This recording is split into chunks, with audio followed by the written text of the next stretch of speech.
Bismillahirrahmanirrahim. Assalamualaikum warahmatullahi wabarakatuh. Selamat sore, tetap semangat, salam harmoni.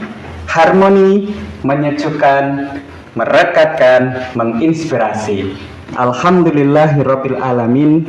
Ayah, bunda, ananda, solih, solihah, kakak, adik, dimanapun panjenengan berada, alhamdulillah pada kesempatan sore hari ini Harmoni datang kembali menyapa dengan sebuah kajian yang insya Allah menginspirasi, yakni Kinanti, kajian iman penenteram hati.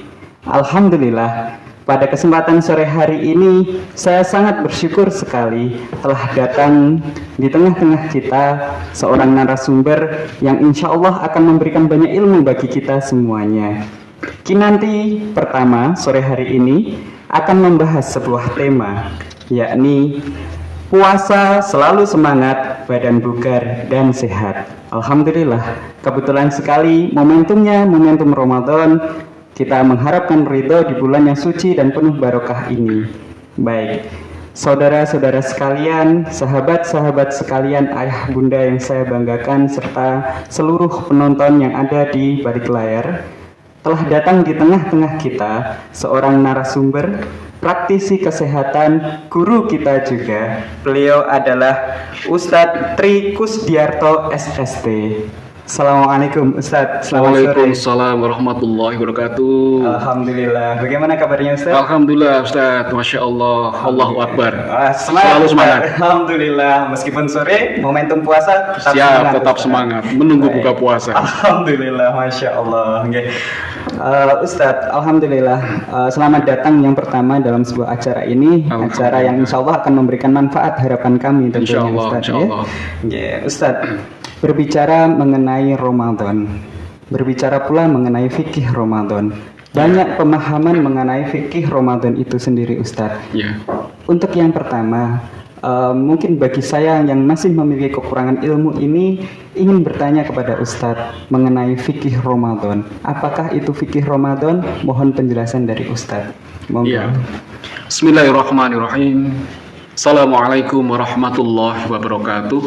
Waalaikumsalam. Alhamdulillahirabbil alamin. Segala puji bagi Allah atas segala limpahan dan curahan nikmatnya kepada kita semua, sehingga di sore yang berbahagia ini kita kembali bisa saling bersilaturahim, bisa saling bertatap muka, berdiskusi, membicarakan suatu hal yang insya Allah bermanfaat. Sambil kita manfaatkan waktu untuk ngabuburit ya Ustadz ya, katanya begitu. Ini kayaknya satu acara yang harus dicontoh ini. Amin, daripada kita ngabuburit untuk melakukan hal-hal yang sia-sia, yang tidak bermanfaat. Mungkin dengan menyaksikan acara Harmoni ini, selain nambah ilmu, juga menjadi sebagai salah satu bentuk ibadah kita, insya Allah. Amin, insya Allah. Baik Ustadz Afan, tadi ditanyakan tentang fikih siam ya, atau fikih puasa ya. Ini terus terang saya sampaikan bahwa sesungguhnya saya sendiri backgroundnya adalah background orang kesehatan ya. Jadi secara garis besar saya lebih paham tentang kesehatan secara ini. Cuman dari apa yang saya tempuh, apa yang saya dapatkan dari para ustadz, dari para asatid, itu saya mendapatkan ilmu meskipun sedikit, tetapi karena tanggung jawab saya untuk menyampaikan kepada khalayak, maka saya mendapatkan pemahaman bahwa yang disebut dengan fikih siam itu adalah sebuah pemahaman yang harus dipahami oleh kaum muslimin ya, tentang puasa, tentang saum, yang dimana di dalamnya itu dibicarakan tentang apa itu makna siam, apa itu hukumnya, apa itu yang diperbolehkan dan yang tidak diperbolehkan selama kita menjalankan puasa. Itu dari makna fikih puasa itu sendiri.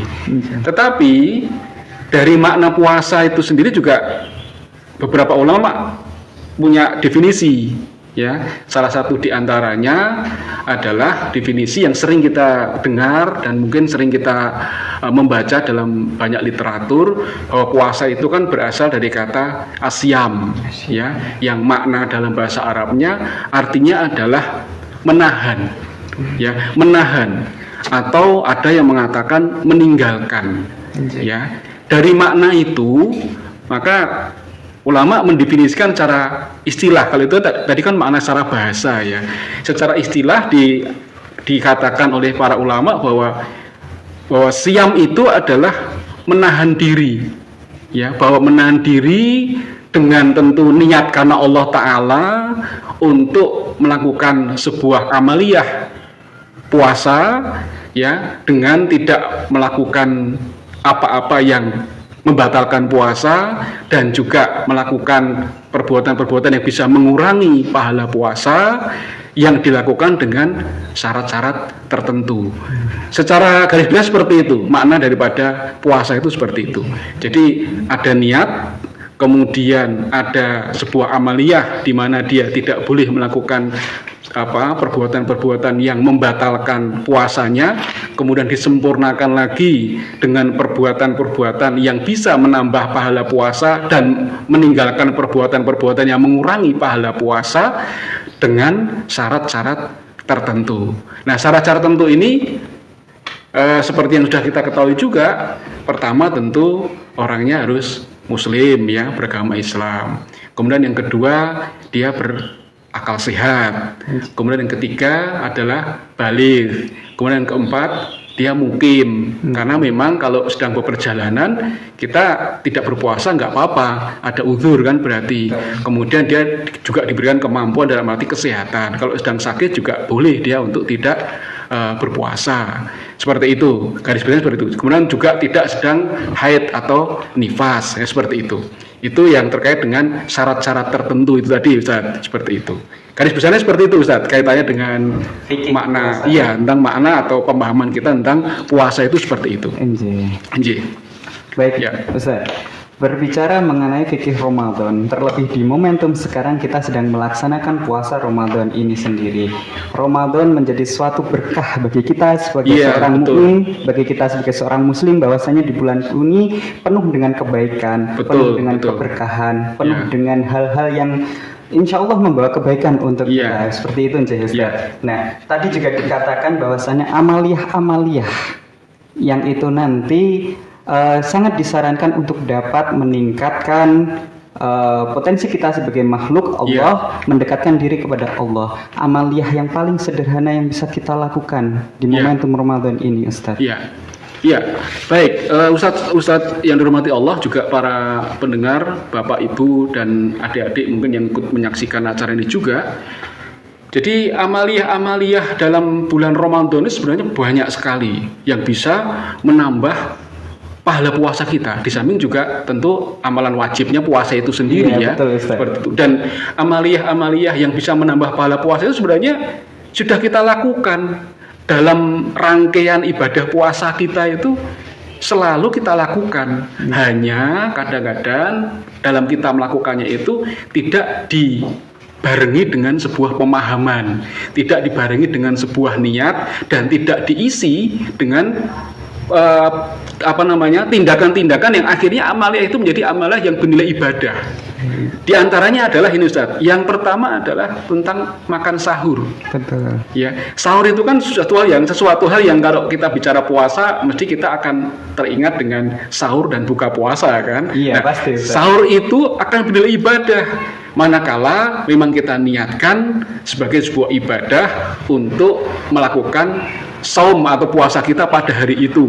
Dan kemudian adabnya adalah sesuai dengan sunnah Rasulullah, sahur dilakukan di akhir waktu sahur, di akhir waktu, mentakhirkan atau mengakhirkan, seperti itu. Tentu ini juga terkait dengan persiapan, ya, monggo ibu-ibu mungkin mentakhirkannya itu makan sahurnya, tapi masaknya ya tentu tidak mentakhirkan, nanti nggak nutut waktunya, ya, kita sibuk masak, tahu-tahu sudah adzan subuh. itu, seperti itu. Kemudian yang kedua setelah makan sahur adalah dalam bulan puasa ini kita dianjurkan untuk memperbanyak tilawah Al-Quran, membaca Al-Quran. Disunahkan kita untuk membaca Al-Quran. Bahkan sekarang ini sudah ada sebuah kondisi atau tren ya, bahwa di beberapa komunitas itu punya target, Ustaz. Oh, gitu punya ya, target. Jadi targetnya begini. Besok kita bersepakat dalam komunitas kita ini atau dalam kelompok kajian kita ini, kita akan mengkhatamkan 2 kali dalam bulan Ramadan.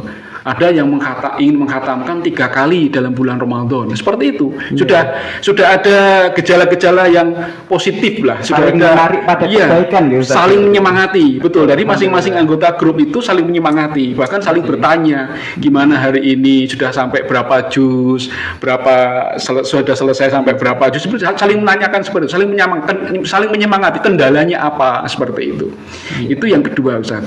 Yang ketiga juga yang ini juga harus sangat penting dan kita pahami bersama, yaitu berbagi makanan. Oh, iya. Berbagi makanan. Ini juga satu hal yang mungkin bagi kita rutin ya. Sering kita berbagi takjil, bahkan juga di beberapa RT itu, di RT saya juga begitu. Kita bagi 2 rumah atau 3 rumah, hari ini dia jatah takjil. Nah, itu kita niatkan karena Allah, maka akan menambah nilai pahala kita. Tapi kalau kita yang sekedar memberikan makanan saja tanpa ada niat untuk memberikan takjil, untuk memberikan buka puasa kepada orang lain yang kita tidak tahu bahwa ternyata pahala puasa pahala memberikan takjil itu akan menambah pahala kita, ditambah dengan pahala orang yang berpuasa tadi tanpa mengurangi pahala dia sedikit pun, tanpa dibarengi dengan pemahaman seperti itu, ya akhirnya ya mungkin nilai pahalanya akan berkurang dibanding dengan kita memahami itu dengan niat yang karena Allah, kemudian kita lakukan itu dengan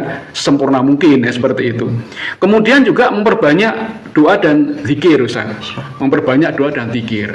Nah, memperbanyak doa dan zikir ini tentu juga kita bisa mengambil waktu-waktu yang mustajabah. Ya, diantaranya tentu habis selesai sholat, ya itu juga waktu yang mustajabah. Kemudian di sahur itu sendiri, saat sahur itu sendiri, selesai sahur masih ada rentang waktu beberapa menit, mungkin kita bisa berdiam dulu sebentar untuk beristighfar di situ atau berzikir. Atau sebelum sahur sambil menunggu ibu kita masak atau umi kita masak, kita berzikir, misalnya sholat misalnya, seperti itu bisa juga. Kemudian yang berikutnya adalah ini akan kita lakukan insya Allah nanti menjelang akhir di 10 hari terakhir itu biasanya rame itu nanti program-program ini yang namanya iktikaf. Nah, ini juga suatu sunnah Rasulullah yang sangat dianjurkan untuk kita lakukan, apalagi kalau bisa kita lakukan full ya selama 10 hari penuh. Kita masuk ke masjid, kemudian di situ kita bermunajat kepada Allah, tilawah Al-Quran di situ, memperbanyak doa dan zikir kepada Allah di situ. Masya Allah, itu juga akan menambah timbangan amal ibadah puasa kita nanti tentunya.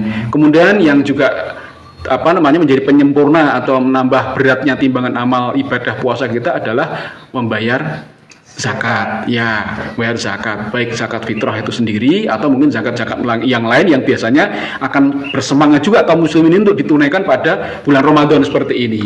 Ini juga akan menambah timbangan amal pahala amal ibadah kita di bulan Ramadan.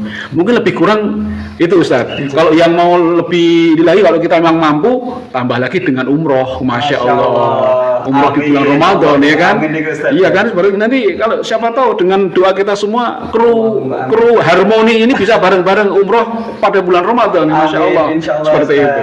Ya, siapa tahu dengan doa para pemirsa semuanya dan dakwah panjenengan juga membawa kebaikan bagi mereka, akhirnya Allah mengijabahi doa kita bersama, kita bisa umroh bareng, apalagi di bulan Ramadan yang itu disamakan dengan pahala haji, ya kan seperti itu, masya Allah, gitu. Ya. Alhamdulillah Ustaz. Mungkin bukan hanya untuk kru Ustaz, tapi keseluruhan. Amin, amin. Insya Allah. Bagi ayah bunda pemirsa dimanapun berada Ustaz ya. Kita doakan semuanya bisa bersama-sama umroh, khususnya pada bulan Ramadan seperti ini. Alhamdulillah. Momentum Ramadan ini benar-benar menjadi momentum di samping perbaikan diri juga merekatkan ikatan sosial itu, Ustaz. Iya, betul. Dari tadi Ustaz sampaikan bagaimana meningkatkan kepedulian dengan sesama, melatih untuk peduli dengan sesama dan lain sebagainya. Jadi Islam itu sungguh rahmatan lil alamin, insya Allah. Bukan hanya untuk kepentingan diri kita sendiri, tetapi untuk kepentingan keseluruhan umat. Betul. Insya Allah seperti itu ya Ustaz ya. Iya, betul. Berbicara mengenai kesehatan sekarang, Ustaz. Setelah kita tarik dari fikih Ramadan itu tadi, kita menginjak pada kesehatan. Yang saya amati itu seperti ini, Ustaz. Mungkin di lingkungan juga dan kebanyakan tadi disinggung mengenai sahur. Setelah makan sahur, posisi pasti kenyang, Ustaz. Di selain itu, sholat subuh, setelah sholat subuh, alhamdulillah jika bisa melanjutkan untuk tilawah. Tapi dalam realita masyarakat yang ada, terkadang itu juga kalah dengan rasa kantuk, Ustaz. Setelah makan sahur, setelah sholat subuh, ngantuk seperti itu, Ustaz. Nah, kalau dilihat dari segi kesehatan sendiri, hal yang demikian itu apakah baik untuk tubuh atau seperti apa, Ustaz? Mohon penjelasannya. Ya, ini tentu ini sebenarnya yang lebih pas kalau dokter ini, tapi apa boleh buat ya. Jadi setidak-tidaknya apa yang saya tahu, insya Allah bisa menjadi refleksi bagi saya sendiri dan bagi bapak dan ibu dan bagi pemirsa semuanya. Jadi intinya begini, saya pernah baca dalam sebuah literatur ya bahwa tidurnya orang yang habis sahur itu justru akan membuat fisik itu lemes. Karena justru ketika orang tidur itu sebenarnya justru dibutuhkan pembakaran kalori yang lebih besar, sehingga orang yang habis sahur kemudian tidur itu malah justru bangunnya rasanya kayak meriang, kayak meriang begitu. Itu artinya ini saya bukan kemudian habis sahur nggak boleh tidur ya monggo, namanya aktivitas ya kan. Nanti kadang-kadang pagi juga harus ngantor dan sebagainya, mungkin perlu tidur sejenak, perlu menyiapkan diri karena bangunnya jam 2 malam mungkin seperti itu. Tetapi perlu diketahui bahwa ini yang perlu dicatat, Ustaz. Sebaiknya kalau habis makan sahur itu tidak langsung tidur. Atau mungkin habis sahur ada rentang waktu kan untuk menunggu subuh misalnya, terus kemudian kita leleh tidur, jangan ya. Tapi gunakan aktivitas dulu untuk jalan-jalan setidaknya paling enggak 40 langkah ya. Disunahkan begitu, 40 langkah, kemudian kita ada aktivitas ringan bergerak, mungkin nyapu lantai atau melakukan kegiatan-kegiatan bersih-bersih rumah, atau lebih apalagi dengan zikir, dengan sholawat tadi sampai dengan subuh, baru kemudian kita ada panggilan azan subuh, kita berangkat ke masjid, ada aktivitas jalan juga, baru kemudian selesai dari masjid mungkin tambah dengan tilawah, monggo silakan, mungkin ya ada rentang waktu gitu yang mungkin digunakan waktu untuk istirahat sejenak, monggo. Nah itu artinya ada rentang waktu aktivitas setelah sahur itu ya, artinya di sini ada proses yang dimana tubuh kita itu udah mulai mengolah makanan kita yang kita cerna tadi ya. Artinya kalau memang itu bisa dilakukan, insya Allah kondisi kita akan lebih baik daripada habis sahur perut masih penuh, kemudian juga kan puasa itu tidak setiap bulan ya. Tubuh itu juga ada waktu-waktu yang kita ini sebenarnya agak kaget gitu, kok jam segitu kita dikasih makanan langsung tidur, akhirnya pembakarannya lebih ekstra di situ. Ujung-ujungnya apa? Malah lemes, malah nggak nyaman. Bisa kita rasakan itu biasanya kalau habis sahur tidur rasanya badan itu agak meriang, panas gitu rasanya. Akhirnya pembakarannya, artinya itu pembakarannya semakin dibutuhkan ekstra oleh tubuh kita. Berarti yang terpenting ada jeda waktu dan rentang itu tadi. Ya, kemudian ada aktivitas tadi setelah sahur itu ada aktivitas kita mungkin menggerakkan tubuh, bahkan tidak hanya habis sahur ya, habis makan bahkan ya, itu jangan langsung tidur ya, jalan dulu 40 langkah ya, supaya tubuh kita ini siap untuk mengolah makanan. Makanan itu kalau bahasa Jawanya wis medun. Nah, gitu kan? Seperti itu. Ini maaf ya kalau dari si kedokteran mungkin ada kajian lebih mendalam lagi, monggo. Tepatnya mungkin dokter spesialis dalam atau mungkin dokter yang mendalami tentang masalah organ pencernaan mungkin ya seperti itu. Ustaz. Insya Allah lain waktu mungkin Ustaz dengan doa Ustaz, insya Allah Allah akan mengirimkan amin. Untuk menambah wawasan kita juga. Terkadang rancunya itu seperti ini Ustaz. Pemahaman masyarakat di mana tidur itu adalah ibadah. Sehingga ya udahlah, saya sudah melakukan aktivitas, akhirnya saya lebih memilih untuk tidur daripada melakukan aktivitas yang lain. Nah, tidur sebagai sebuah ibadah di bulan Ramadan itu sebenarnya seperti apa Ustaz? Ya, itu yang yang sering dijadikan sebagai dalil ya dari sebagian kita itu mengatakan tidurnya orang puasa itu adalah ibadah. Jadi naumu shaimi ibadatun ya. Nah, yang saya pelajari dalam beberapa kajian itu justru disampaikan bahwa hadis itu sebenarnya dhaif ya. Hadis itu lemah. Ya, hadis itu ada perawinya itu yang lemah. Artinya kalau lemah itu tidak menjadi sandaran utama, ya seperti itu. Tetapi itu bisa ditarik hikmah meskipun itu lemah, bisa ditarik hikmah di dalamnya. Bahwa tidurnya orang puasa itu akan bernilai ibadah apabila ketika kita tidak tidur itu malah menyibukkan diri kita dengan ghibah. Nah kan begitu, dengan melihat tayangan-tayangan yang tidak pantas atau yang mengurangi pahala puasa, melenakan kita, membuat kita waktu kita itu habis di situ. Maka kita mengambil hikmahnya, itu akan lebih baik kalau orang yang berpuasa itu dia tidur. Itu karena tidak melakukan rofat ya, tidak menggunjing, tidak melakukan perbuatan-perbuatan dengan kata-kata kotor dan sebagainya. Itu akan dikatakan lebih baik tidur seperti itu. Tetapi kita juga bisa mengambil hikmah. Wong tidurnya orang puasa aja jadi ibadah, apalagi kalau tilawah kan begitu. Nah itu dia. Nah seperti itu. Kalau kita berbicara tentang mengambil menimbang-nimbang untuk rugi, harusnya kita tidurnya orang puasa aja jadi ibadah, apalagi kalau kita tilawah atau mungkin berzikir atau mungkin baca buku sesuatu yang bermanfaat, ataupun kalau lihat YouTube itu ya lihat harmoni ya, lihat kajian-kajian seperti itu akan bermanfaat. Nah disitulah sebenarnya ya, jadi seperti itu Ustaz. Jadi kita mengambil hikmahnya di situ saja ya, tidak mempertentangkan masalah tidurnya orang puasa. Boleh tidur, tapi tidurnya itu kemudian mulai dari sahur sampai buka puasa ya nggak boleh ya kan. Seperti itu. Terlalu berlebihan. Iya, dan itu malah justru membuat tubuh nanti lemah. Kembali lagi ke kesehatan. Ke kesehatan lagi seperti itu. Kembali kepada topik yang tadi Ustaz. Jika kita berbicara dengan masalah kesehatan ini, 2 tahun ini Ustaz, kita berada dalam satu momentum kita puasa di masa pandemi. Paling parah tahun lalu saya rasa, dan saya rasa tahun ini juga masih sama sepertinya. Ada kejenuhan Ustaz. Ada rasa mungkin sudah lelah di situ juga. Mungkin apakah sebenarnya ini masih ada ataukah sudah selesai? Ada pertanyaan besar di situ nanti. Kalau dari segi kesehatan sendiri, melihatnya jika dikaitkan dengan Ramadan ini, dengan puasa ini, hal yang harus kita lakukan selain menjaga protokol kesehatan itu tadi, adakah tips yang bisa disampaikan Ustaz? Ustadz, memang betul ya, sekarang ini kita belum lepas ya dari kondisi yang wabah yang sedang menimpa bangsa ini. Dan bahkan kemarin mungkin boleh saya ceritakan, ada salah satu saudara kita yang meninggal dunia, istrinya ya meninggal dunia karena juga terpapar oleh virus ini. Mudah-mudahan Allah menggolongkan beliau sebagai seorang syahidah ya, yang menemui kematian karena terkena wabah ini. Artinya saya ingin mengatakan kepada Bapak Ibu sekalian dan semuanya bahwa wabah ini belum selesai.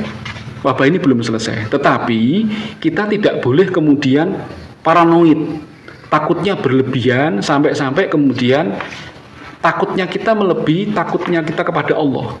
takutnya kita dari pandemi ini melebihi takutnya kita kepada Allah. Itu malah justru akan menjadi akan membuat iman kita itu mengalami penurunan yang luar biasa. Ya, mengalami penurunan yang luar biasa. Yang bisa kita lakukan apa? Yang bisa kita lakukan ya tentu pertama menjaga protokol kesehatan tadi ya, sesuai dengan anjuran-anjuran, bahkan ulama juga menganjurkan seperti itu, dengan menjaga protokol kesehatan baik ketika kita berkumpul, ketika kita melaksanakan sholat jamaah, ketika kita melaksanakan tarawih dan sebagainya, kita juga tetap harus disiplin dengan protokol itu. Kemudian yang kedua adalah menjaga asupannya. Menjaga asupan. Asupan kapan asupan itu? Asupan ketika sahur dan ketika kita buka puasa.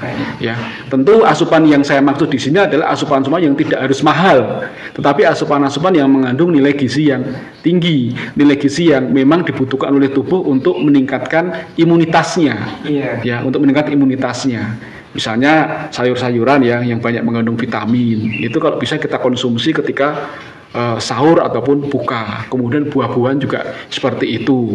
Terus kemudian yang juga ini saya anjurkan sekali adalah madu. Madu itu karena memang sudah terbukti ya, madu itu menjadi salah satu sarana Rasulullah untuk menjadi menyembuhkan ya, seperti itu, untuk menguatkan badan kita, meningkatkan daya tahan tubuh kita, sistem imun juga. Kemudian juga kalau ada yang ini mengkonsumsi habatus sauda. Ya, itu saya rutin ya. Ini saya boleh cerita pengalaman pribadi. Saya rutin setiap sahur itu saya mengkonsumsi habatus sauda yang sudah berupa kapsul itu, yang sudah dikemas dalam bentuk kapsul. Itu dua kapsul ini saya konsumsi. Kemudian minum madu dan kurma. Kurma insya Allah kalau kita niatkan itu kita makan kurma mengikuti sunnah Rasulullah, maka asupan yang kita makan pun insya Allah juga akan menjadi wasilah, sehingga imun kita juga akan ditingkatkan oleh Allah dengan asupan yang kita makan seperti itu. Terus kemudian ini saran saya ya, karena memang mungkin kondisi orang berbeda-beda. Mungkin mengurangi makanan-makanan yang kayak misalnya es misalnya, yaitu es itu kan kadang-kadang membuat kita kemudian orang-orang tertentu ya, nggak semuanya sih, ada juga yang tahan ini. Kalau saya itu minum es langsung ada reaksi berefek langsung ya. Mungkin yang kuat ya monggo. Tapi ini saya sarankan memang es itu tidak dikonsumsi pada saat-saat panas terik seperti ini, karena justru akan membuat daya tahan tubuh kita itu akan menurun. Kalaupun harus pakai air dingin yang dalam batas-batas tertentu, tidak sampai membuat langsung ada penurunan suhu yang mendadak seperti itu. Terkadang godaannya juga ada di situ. Nah, dari situ. Apalagi untuk adik-adik kita yang masih kecil ini. Betul. Nah itu, apalagi tambah esnya kemudian pakai rasa manis yang berlebihan ya, itu akhirnya bisa menimbulkan juga penurunan daya tahan tubuh kita. Nah, kalau itu terjadi, naudzubillah min dzalik ya, biasanya itu batuk-batuk agak serak-serak itu sudah muncul awal itu. Kalau sudah terjadi itu nanti akan berlanjut tuh. Akan berlanjut seperti itu.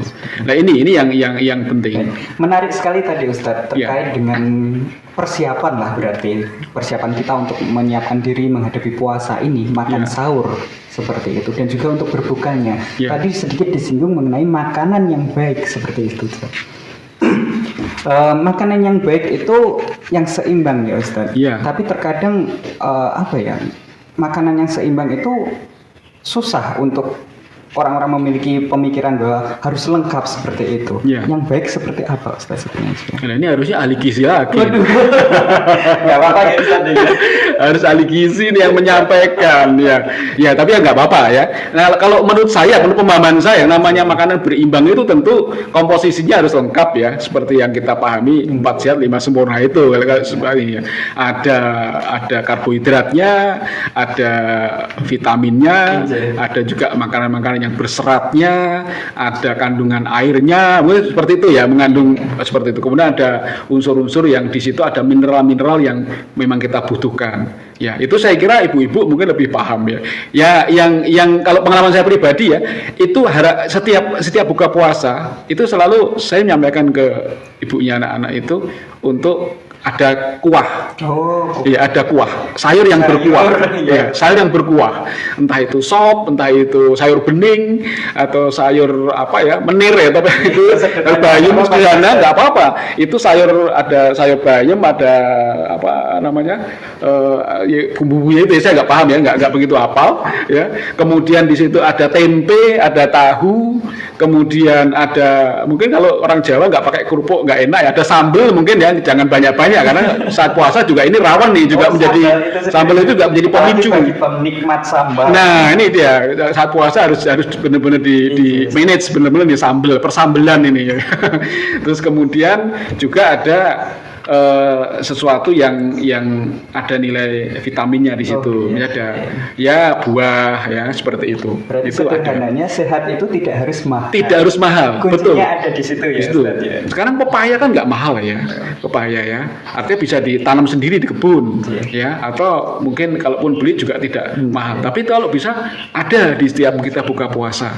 Insya Allah mungkin setelah ini para penyimak harmoni ini Kinanti ini memiliki inspirasi lebih bahwa wah setidaknya berbuka sahur pun kesehatan tetap harus diutamakan. Harus diutamakan. Seperti itu maksud kami Ustaz. Betul. Ya. Seperti ini Ustaz, mungkin ada juga pertanyaan dari beberapa pemirsa nanti di rumah seperti itu. Dipersilahkan bagi pemirsa yang ingin mengajukan pertanyaan. Sudah ada satu pertanyaan, boleh izin untuk saya bacakan Ustaz? Ya, monggo Ustaz. Ada satu pertanyaan dari Bapak Supriyanto seperti ini Ustaz. Ya.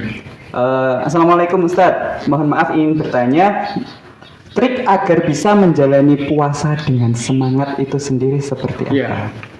Ya, ini saya mungkin tidak langsung membahas masalah triknya ya. Baik. Tapi saya mendasari dulu dengan sebuah pemahaman yang ini akan kaitannya dengan akidah. Kita tahu ya, setiap kali kita sholat, ya kita sholat, baik sholat wajib atau sholat sunnah, itu selalu kita mengucapkan janji kepada Allah sebenarnya. Dengan kita mengucapkan asyhadu alla ilaha illallah wa asyhadu anna muhammadar rasulullah, dengan kita menunjukkan satu jari itu. Ya, bahkan dalam satu hari satu malam kalau kita hanya mengerjakan sholat wajib saja 17 rakaat. Ya, 17 rakaat itu paling enggak saya hitung 9 kali ya. Itu. Artinya kita sudah mengucapkan sumpah nih di hadapan Allah. Insyaallah. Sebuah janji, sebuah komitmen, sebuah kesungguhan di hadapan Allah. Ya Allah, saya berjanji tiada ilah selain Engkau ya Allah, dan saya berjanji bahwa Muhammad itulah utusan Engkau yang akan aku jadikan sebagai uswah, sebagai teladan. Nah, itu satu poin.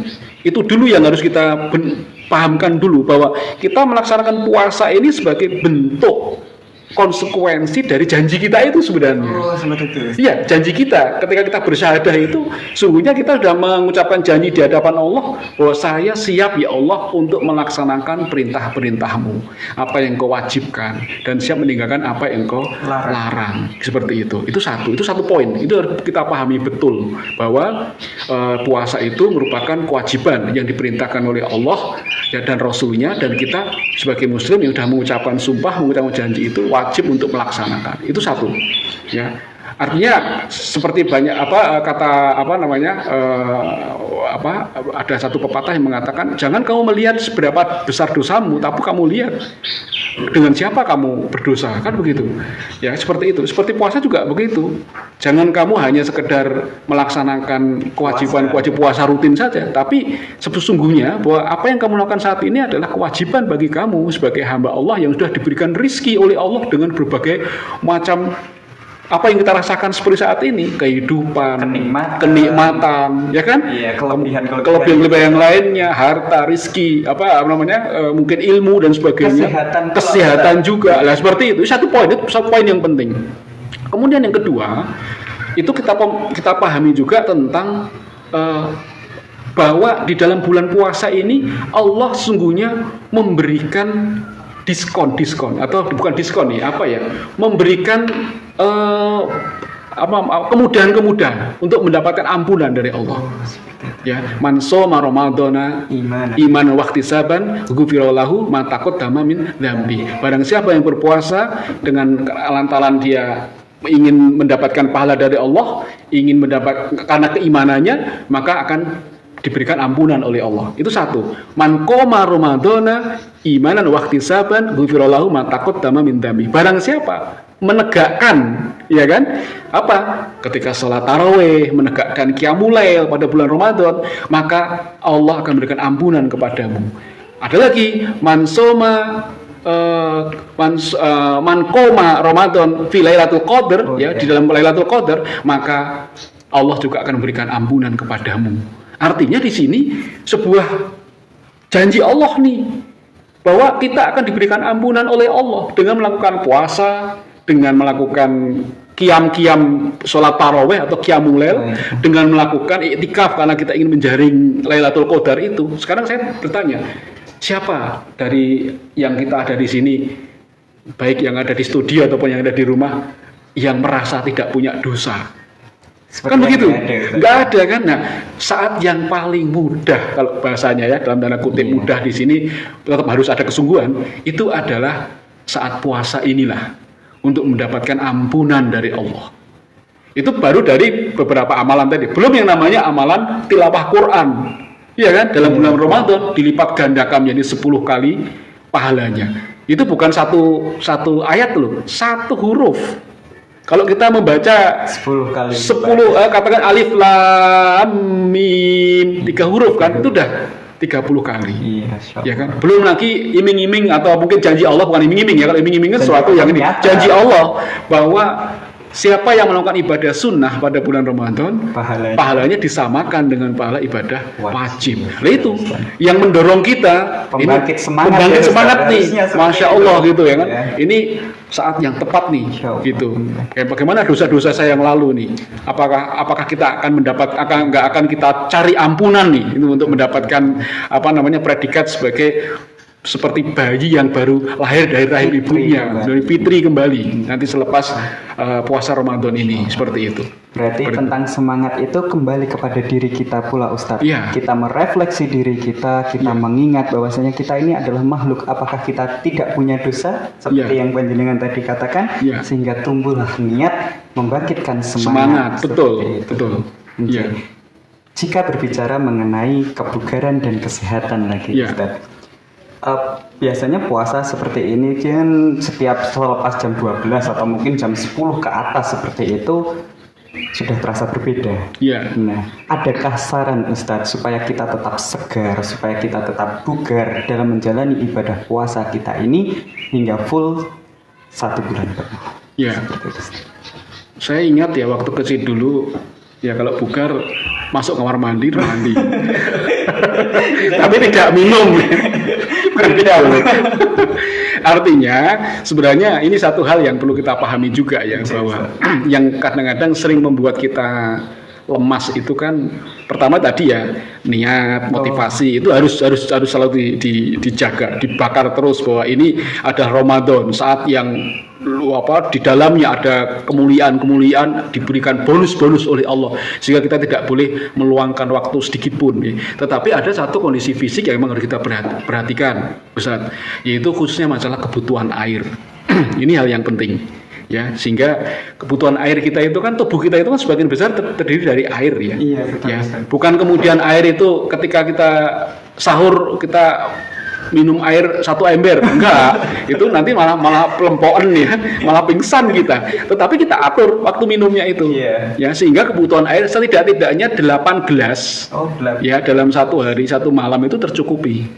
Ya, misalnya kita mulai dari buka puasa ya, minum air 1 gelas setelah buka puasa, kemudian minum air 1 gelas menjelang tarweh, minum 1 gelas nanti habis tarweh, minum 1 gelas lagi menjelang tidur, minum 1 gelas lagi nanti bangun tidur, minum 1 gelas lagi nanti ketika sahur. Itu nanti kan bisa kita hitung, bisa kita ecer gitu maksudnya. Nah itu sudah mencukupi kebutuhan kita. Ya, kebutuhan air dalam tubuh kita itu tercukupi. Insya Allah kalau tubuh kita itu tercukupi kebutuhan airnya, mudah-mudahan kondisi kita akan lebih fit ya. Amin. Di samping tadi ya, karena yang menjadi sumber utama untuk menjadikan fit kita itu sebenarnya adalah niat, semangat tadi sebenarnya. Niat membangkitkan semangat dan tetap menjaga kesehatan. Ya, baik, alhamdulillah Ustadz. Insya Allah banyak ilmu yang kita dapatkan sore hari ini dan semoga kebaikan pula yang akan mengikutinya. Amin, amin, amin. Ustaz. Baik, terakhir Ustadz seperti ini. Mungkin dari saya pribadi ingin meminta wejangan, pesan bagi saya pribadi dan mungkin untuk seluruh yang menyaksikan ini, pesan dan kesimpulan yang bisa Ustadz sampaikan. Monggo Ustadz. Ya. Ya, ini mungkin wejangan untuk diri saya pribadi juga, untuk Ustadz, untuk para hadirin, para pendengar, Bapak Ibu semuanya, bahwa marilah kita munculkan pemahaman dalam diri kita, sebuah tekad, sebuah keinginan ya untuk menjadikan Ramadan tahun ini sebagai Ramadan yang terbaik. Amin. Dalam hidup kita, menjadi Ramadan yang terindah dalam sejarah hidup kita. Kalau setiap tahun kita selalu punya keinginan-keinginan seperti itu, kemudian itu bisa membangkitkan motivasi lagi, diiringi dengan niat tadi, maka sungguh setiap tahun itu akan menjadi Ramadan yang terbaik dan terindah bagi kita. Dan kemudian yang kedua adalah kita evaluasi Ramadan kita dari tahun ke tahun. Namanya terbaik itu kan mestinya harus lebih baik daripada yang kemarin. Kalau yang kemarin mungkin tilawah Quran kita ya agak-agak kurang optimal begitu ya.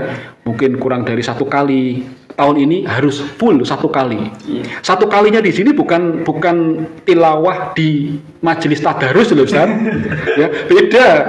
Ya, di majelis tadarus kadang-kadang kita nggak datang, besok udah rombongan sudah berpindah juz lagi. 3 juz kita datang udah pindah 3 juz. Kita ditanya sama orang juz berapa? Sudah juz 15 padahal kita nggak hadir 3 kali ya udah lewat berapa juz tuh kan? Udah lewat 9 juz lah itu. Nah, maksud saya tilawah Quran itu adalah tilawah Quran pribadi ya, sehingga tadarus juga harus kita lakukan. Sebaiknya kita lakukan ya, karena itu bagian daripada bentuk sosialisasi kita dengan masyarakat. Tetapi dengan kondisi pandemi seperti itu juga harus hati-hati. Tetap harus menjaga jarak, harus mungkin pakai masker dan sebagainya. Karena kan otomatis ada kemungkinan droplet ya untuk ketika kalau kita berdekat-dekatan seperti itu. Nah, ini Ustaz. Jadi jadikan Ramadan kita yang tahun ini menjadi Ramadan yang terbaik dan terindah, kemudian selalu lakukan evaluasi dari prestasi kita dibanding dengan Ramadan-Ramadan yang lalu. Yang ketiga satu lagi Ustaz, yang ketiga ajak keluarga kita Ustaz.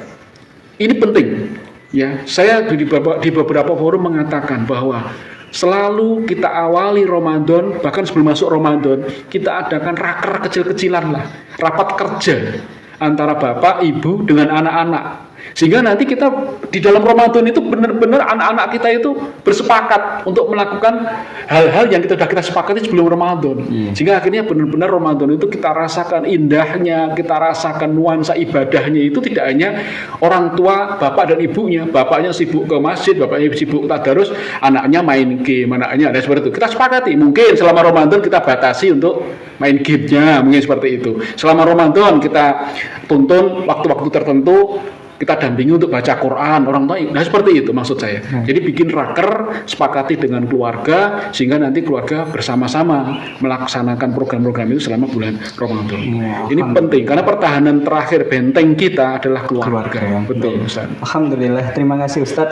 Yang pertama atas waktu yang telah disempatkan, yang kedua atas ilmu dan pesan yang telah disampaikan. Semoga pesan, ilmu, dan semua yang kita bicarakan tadi membawa kebaikan bagi kita pribadi serta seluruh yang menyaksikan. Amin, amin, ya Rabbal Alamin. Alhamdulillah, terima kasih Ustadz sekali lagi, syukran.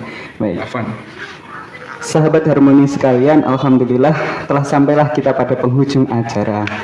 Satu kesimpulan yang telah disampaikan tadi bahwasanya Ramadan merupakan momentum yang sangat luar biasa. Marilah kita bangkitkan semangat kita, mari kita manfaatkan bulan ini untuk perbaikan diri kita, untuk kehidupan kita ke depan yang senantiasa lebih baik. Allahumma amin. Terima kasih sahabat Harmoni sekalian. Sampai berjumpa kembali pada pertemuan berikutnya. Insya Allah, semoga Allah masih memberikan kita kesempatan untuk belajar bersama kembali. Akhir kata, wabillahi taufiq wal hidayah. Wassalamualaikum warahmatullahi wabarakatuh. Salam Harmoni.